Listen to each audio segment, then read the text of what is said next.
और एलोट्रॉप्स के बारे में बात करें तो कार्बन का एलोट्रॉप्स आज पूरा डिटेल देखेंगे, समझे। तो एलोट्रॉप्स होता क्या है? तो एलोट्रॉप्स क्या है कि सिंगल एलिमेंट का, कोई एक पार्टिकुलर एलिमेंट का डिफरेंट सब्सटेंस मिलना, कोई एक पार्टिकुलर एलिमेंट से डिफरेंट सब्सटेंस मिलना। क्यों मिलेगा? तो ड्यू टू एलिमेंट का अलग अलग तरीके से अरेंजमेंट होने से जो स्ट्रक्चर मिलता है और उस स्ट्रक्चर के कारण अलग अलग सब्सटेंस बन जाता है, उसको क्या बोलते हैं? एलोट्रॉप्स बोलते हैं। क्या बोलते हैं? एलोट्रॉप्स। तो देखिए डेफिनेशन क्या लिखा गया। डेफिनेशन कहता है कि the different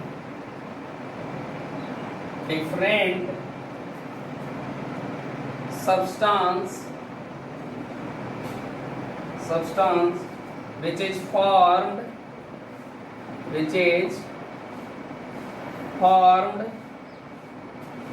from single element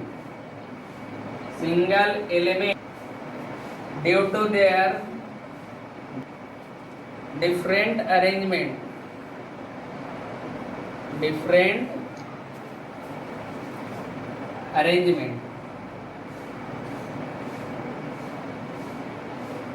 is called allotropes. इसको क्या बोलेंगे? एलोट्रॉप्स। तो किसी भी, जैसे कार्बन का एलोट्रॉप्स, तो कार्बन मॉलिक्यूल का अलग अलग तरीके से अरेंजमेंट होने से कभी कभी देखो ग्रेफाइट मिलता है, है ना। इस सब्सटेंस को एलोट्रॉपी के बारे में पढ़ेंगे। एलोट्रॉपी का डेफिनेशन क्या होगा? द फेनोमेनन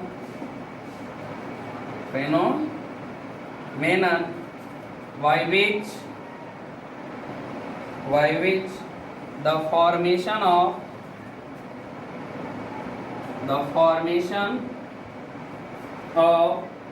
electrops takes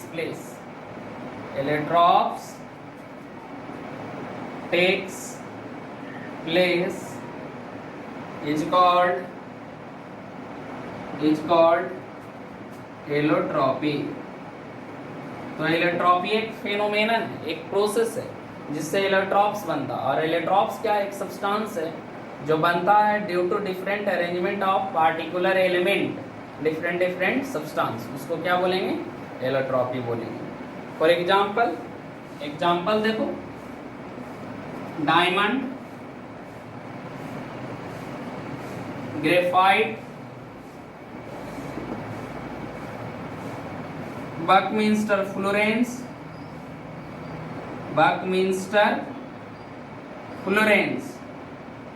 जिसको कार्बन 60 भी बोलते हैं।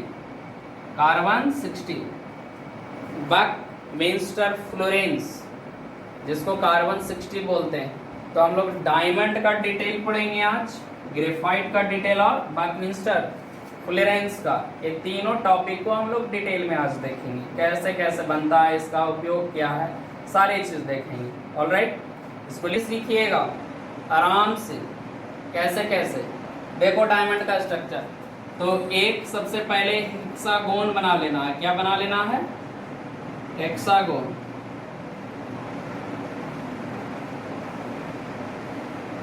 हेक्सागोन बन गया और सारे पे डॉट लगा देंगे, समझे।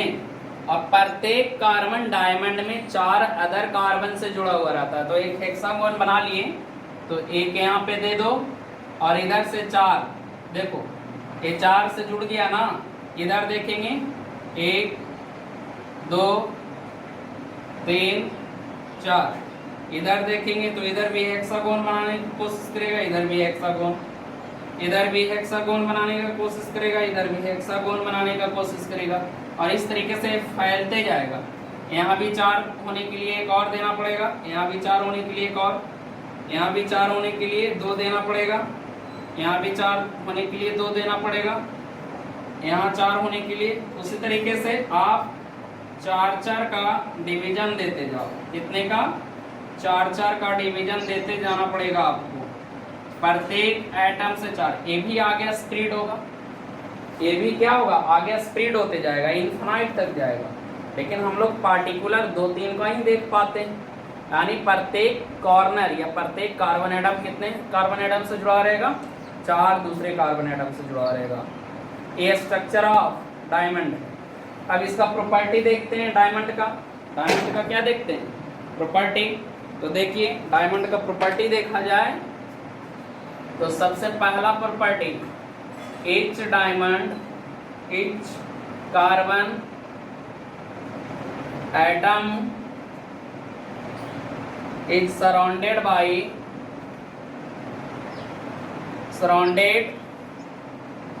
by 4 other carbon atom, right? Second property, it is rigid. Rigid means hard. Rigid means क्या होता, hard होता। Third, it is hard in nature. It is hard in nature. Nature इसका कैसा होता, hard होता। Fourth, it has shiny property. It has shiny property. Shiny property, देखो shiny property के कारण इसका यूजेज कहाँ होगा, ज्वेलरी ये सब बनाने में, है ना। और हार्ड के कारण ग्लास कटर में यूज करते हैं, ड्रिलिंग मशीन, हीरा बोरिंग सुने हो ना, डायमंड बोरिंग, उसको में यूज होता है। तो यूजेज देखो कहाँ कहाँ, तो ज्वेलरी में, jewellery making. Second, lead cutter मतलब शीशा को काटने में। Third, diamond boring, diamond drilling purpose में यूज होता, क्लियर। हीरा बोरिंग जिसको बोलते हैं हम लोग, समझे, तो यूजेज है। तो एक बार देखते हैं डायमंड का स्ट्रक्चर। प्रत्येक कार्बन एटम कितने कार्बन एटम से जुड़ा हुआ रहेगा, 4 कार्बन एटम से, क्लियर। हाँ, तो यहाँ पे लिखा हूँ भी मैं, each carbon atom is surrounded by 4 other carbon atom. कैसा इसका नेचर होगा, रिजिड नेचर होगा, हार्ड होगा, हार्ड इन नेचर होता, शाइनी सरफेस होता, ज्वेलरी में यूज होता। लीड कटर शीशा वगैरह जितना भी काटता है ना, वो डायमंड से ही कटते हैं। और डायमंड को ट्रे के बारे में पढ़ना। और ये भी क्या है, इलेक्ट्रॉन्स ऑफ कार्बन है। तो डायमंड में देखे थे कि प्रत्येक कार्बन एटम 4 दूसरे कार्बन एटम से सराउंडेड रहता था, लेकिन ग्रेफाइट के केस में every carbon atom 3 other carbon atom से जुड़ा हुआ रहता है, क्लियर। तो देखते हैं स्ट्रक्चर पे, इसका ध्यान देते हैं। देखिए कैसे बनाइएगा, एक हेक्सागोन हॉरिजेंटली लीजिएगा। कैसा लेना है, हॉरिजेंटल पोजीशन में लेना। अब इससे आप आगे हेक्सागोन बना सकते हो कि नहीं, बना सकते हो। इससे एक हेक्सागोन इधर, इससे भी हेक्सागोन आगे बना सकते हो, बन गया। इससे भी आगे हेक्सागोन बनाया जा सकता है, इससे भी आगे हेक्सागोन बनाया जा सकता है, यानी सिर्फ हेक्सागोन बनाते जाना आप लोग को। इससे भी आगे हेक्सागोन बनाया जा सकता है, समझे। और इससे भी हेक्सागोन बनाया जा सकता है, क्लियर। इतना इनफ है। इस तरीके से चलते जाएगा, समझे। एक और यहाँ पे बना लो एकदम सिमिलर स्ट्रक्चर यहाँ पे भी बना लेते हैं।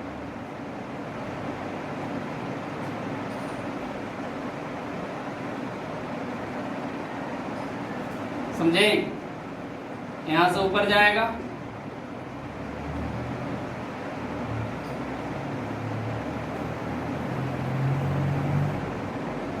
इस तरीके से चलते जाता।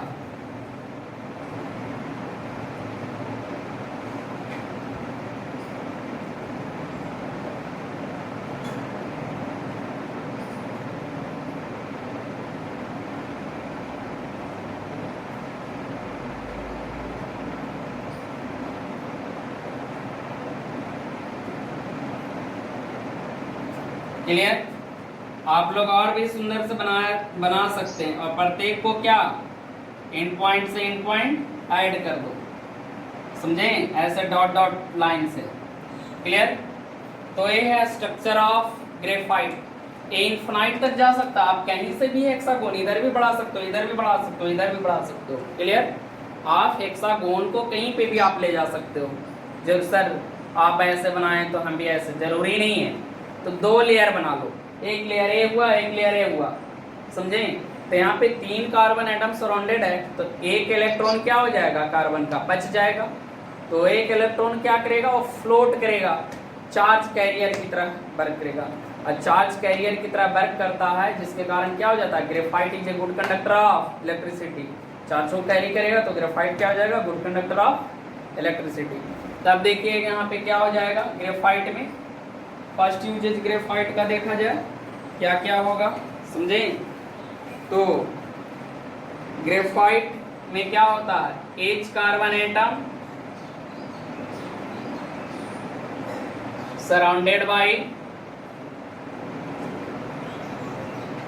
3 other carbon atom, 3 other carbon atom, 3 दूसरे कार्बन एटम से सराउंडेड रहता।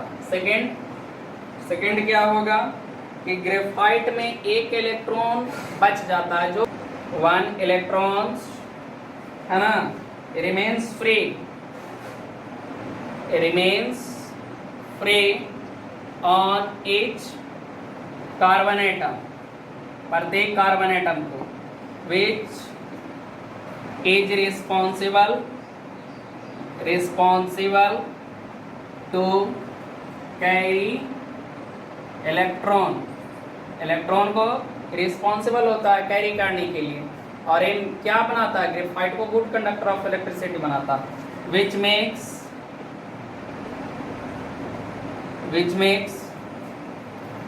गुड कंडक्टर ऑफ इलेक्ट्रिसिटी का गुड कंडक्टर बनाता है ग्रेफाइट को। नेक्स्ट क्या, थर्ड यूजेज के ग्रेफाइट का पाउडर आप देखिएगा तो बहुत चिकना होता है। आप उसके पेंसिल का लीड को आप हाथ में लगाओ ना तो बहुत फिसलता है, तो इसको स्लिपरी की तरह, लुब्रिकेंट की तरह यूज करते हैं हैवी मशीन वगैरह में। क्यों हैवी मशीन में यूज करते हैं, क्योंकि हैवी मशीन में मोबिल है, ग्रीस है, ऑयल है, हीट के कारण क्या हो जाता है, इवोपरेट हो जाता है। तब वहाँ पे ग्रेफाइट का पाउडर यूज करते हैं जो स्लिप करता है, फ्रिक्शनलेस बनाने के लिए।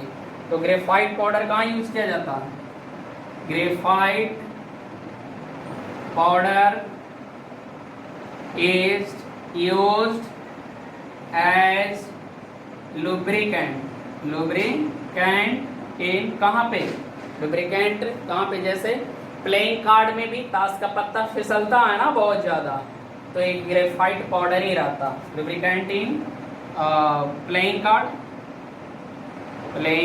Card and heavy machine. और बहुत बड़े बड़े मशीन में, हैवी मशीन में ग्रेफाइट पाउडर ही यूज किया जाता। फिर एक और यूजेज है पेंसिल लीड की तरह। कैसे यूज करते हैं, पेंसिल के लीड में यूज करते हैं। तो it is used in pencil lead में भी यूज किया जाता है ग्रेफाइट को, समझे। तो ग्रेफाइट का इतने सारे यूजेज हैं। इसका स्ट्रक्चर ऐसे, एक इलेक्ट्रॉन फ्री रहता है जो रिस्पॉन्सिबल होता है चार्ज कैरी करने के लिए, इसलिए ग्रेफाइट क्या होता है, गुड कंडक्टर ऑफ इलेक्ट्रिसिटी होता है। क्लियर। एटम 60 कार्बन एटम होता है। क्लियर। इसका भी प्रत्येक कार्बन कितने एटम से जुड़ा हुआ रहता है, 3 अदर कार्बन एटम से जुड़ा हुआ रहता है। बताता हूं कैसे कैसे। each carbon atoms is surrounded by 3 other carbon atom। प्रत्येक कार्बन एटम 3 दूसरे कार्बन एटम से जुड़ा हुआ रहता। देखो इसको में 5 पेंटागन और हेक्सागन रहता है। कैसे होता है हम सिखाते हैं। इसको में 12 पेंटागोन होता है। कितने पेंटागोन्स होते हैं समझे? इसको में it has 12 pentagon and 20 hexagon. इसको में कितना पेंटागोन रहता? It has 12 pentagon. क्या होता है हम सिखा रहे हैं। पेंटागोन होता है 12 एंड 20 हेक्सागोन। हेक्सागोन कितना होता है? 20 होता है। समझे? तो पेंटागोन और हेक्सागोन। देखिए आप फुटबॉल में देखिएगा तो पेंटागन और हेक्सागोन का ब्लैक वाला 20 रहेगा, नहीं ब्लैक वाला 12 रहता है, वो पेंटागन में रहता है। और व्हाइट वाला देखिएगा स्ट्रक्चर तो 20 होता है, वो हेक्सागोन होता है। ठीक, तो देखो कोई अगर कार्बन 60 होता है, कार्बन 60 कैसा होता है? तो ये स्फेरिकल शेप का होता है। कैसा होता है? स्फेरिकल शेप होता है। समझे? और उस स्फेरिकल शेप में क्या होता है? पेंटागोन होता है। क्या? पेंटागोन। तब पेंटागोन ऐसे बनेगा 5 कार्बन एटम वाला। और हेक्सागोन कैसे बनेगा? इस तरीके से बनेगा हेक्सागोन। और ये कितना होता है? 12 नंबर में, और ये 20 होता है। इसको पेंटागोन रिंग बोलते हैं, पेंटागोन। और ये हेक्सागोन हुआ। ये क्या हुआ? हेक्सागोन हुआ। ये पेंटागोन मतलब 5 ring carbon atom, 5 carbon atom का रिंग होगा। और ये 6 कार्बन एटम का रिंग होगा। समझे? क्लियर? तो ये कार्बन से 60 बकमिंस्टर फ्लोरेंस, इसको में 20 कार्बन एटम 60 कार्बन एटम होते हैं जो कंटेन करता है पेंटागोन और हेक्सागोन। पेंटागोन 12 नंबर में होते हैं और हेक्सागोन 20 नंबर्स में होता है। प्रत्येक कार्बन एटम 3 कार्बन एटम से जुड़ा हुआ रहता है। क्लियर? इसको लिखिए और बाकी का जो चलेगा नेक्स्ट क्लास में चलेगा। क्लियर है ना? इसको लिखिए फटाफट।